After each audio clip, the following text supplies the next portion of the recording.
I want to say welcome to Jeff and to Jan. So much change has happened recently, and COVID has never hit us anything like this before. So as you think about this as CEO for both of you, do you see COVID as it relates to the sustainability work that we're trying to do, and specifically within the Business Roundtable's proclamation of the changing role of a corporation? Is it accelerating or neutral or dragging on those initiatives? If one were to look at what COVID-19 has done for almost every business, is it's pressure tested every business to see the importance, the essential need of their business. How relevant are they into sustaining, the core elements of what one needs in life? It has put an accent point on people, how we treat our people, how we ensure that we allow people to grow, how we empower people to take care of the company. That's also part of sustainability. How we let our people grow. That's also been, I would say, over the past 8 months, one of the biggest epiphanies I would say I've had out of this so far is the company can do more than one thinks it can. When you really allow people to go to their maximum effort and they rally behind a cause, it's unstoppable on what a company can do. And that's all really driven around empowering people, which is part of sustainability. But many people globally, for the first time, saw what clean skies look like when their countries or communities really went on a lockdown. And with less pollution, less litter, they saw what the future could be. So I think if anything, COVID-19 has really re-solidified the importance of having sustainability as being a leading driver for a business. COVID-19 has really highlighted the interconnectivity of the world.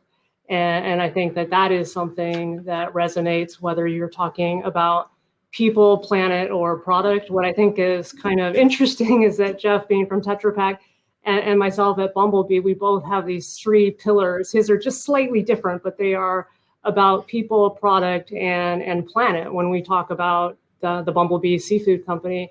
And Jeff, I absolutely agree with you. People are the foundational element of everything. And when I go back to pre-COVID, and I'm sure, Jeff, you can appreciate this, what you thought was critical pre-COVID, I think critical has a new meaning as you look at the world today. It may have been important to go to take a plane and go visit one of your facilities, but when you can't do that, you've got to find new technologies to still get the job done.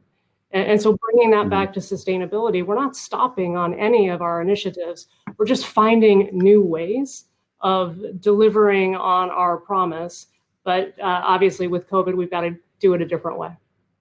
Brands for Good is fundamentally a consortium of CMOs that have gotten together and asked us to look at the question of reducing the intention to action gap.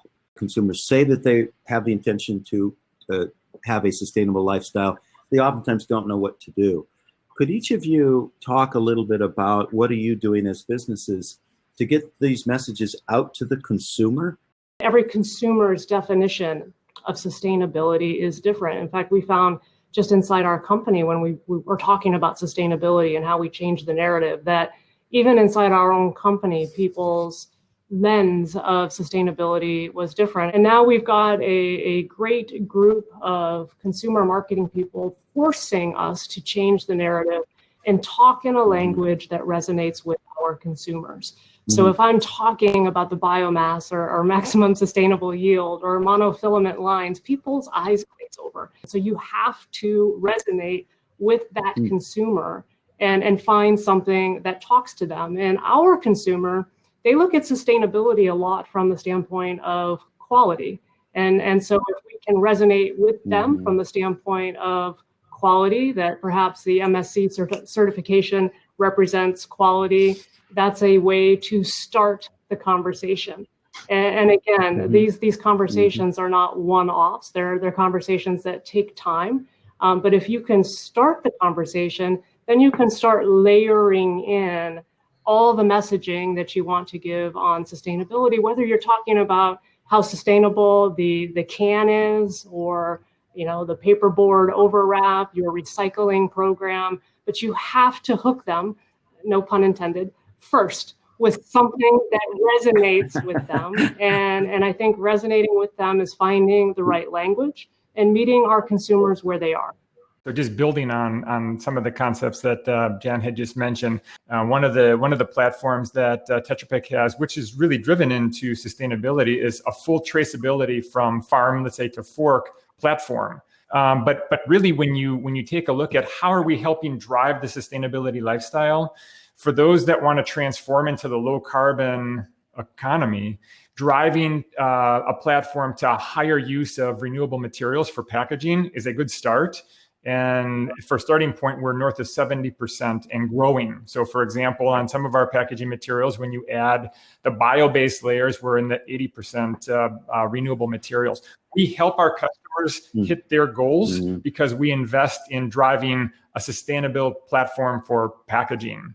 A couple other items, when it comes to driving the sustainable lifestyle, would be minimizing food waste, for example. I think if you look at some of the data, it's estimated that 8% of the greenhouse gas challenge or issue is around food waste. So how can we mitigate and help our customers become more sustainable by driving out food waste?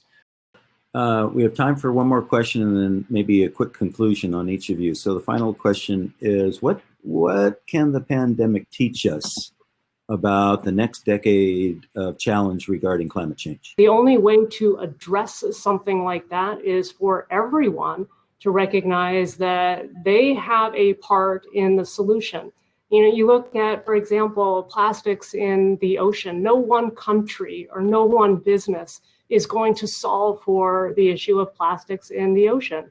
We've got to work together across countries, across businesses to figure out, we clearly have an infrastructure problem because it's not so much plastics, it's why is it getting in the ocean? And I think that COVID has really, or should be, highlighting and opening our eyes to the fact that, we do live in a very connected world. Firstly, what I think we've learned to really appreciate through the pandemic is just how fragile humanity is and how fragile the earth is. And I'm hoping that some of the slowdown over the last 9 months, which has been very negative in many ways from an economic perspective, hopefully that's done a little bit to restore the earth in some parts of the globe. So, when we look forward and we look on the other side of the pandemic and the other side of COVID-19, it just really reinforced the importance of sustainability and having a concrete plan. It really reinforced prior to coming into COVID-19, we signed up for the net zero emissions. This really reinforced how important that is if we want to make a meaningful change. And it also reinforced the importance of partnerships and what we need to do to work together on common agendas. So I think if anything, it really reinforced that when time allows and when it's safe to do so, we need to continue to accelerate at a higher level.